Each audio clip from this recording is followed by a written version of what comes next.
بسم الله الرحمن الرحيم. سوف يتم تسجيل هذا المسافر عند موظف الجوازات وموظف التشيكن. هذه هي الكاميرا الجديدة، سوف يتم تسجيله بعد قليل. جاري إصدار بطاقة الصعود للمسافر. المسافر هو مقيم في طبعا في دولة الإمارات.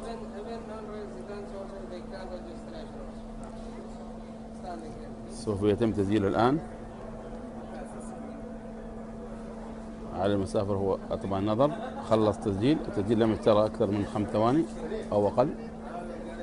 سوف يتجه المسافر الآن إلى تفضل حياك.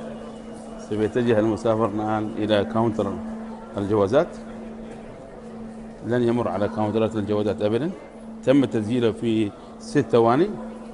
هنا تفضل تحط طبعا تحط جوازك والبوردنج. أول شيء تحط جوازك، يو سوايبت.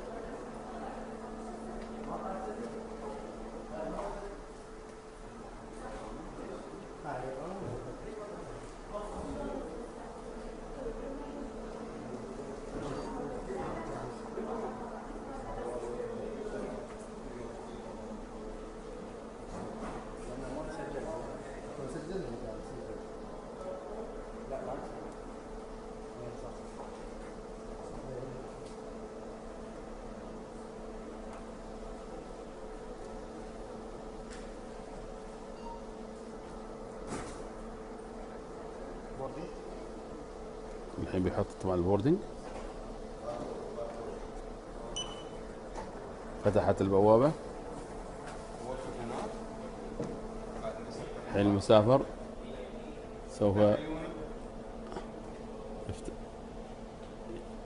ينظر للكاميرا. فتح الباب.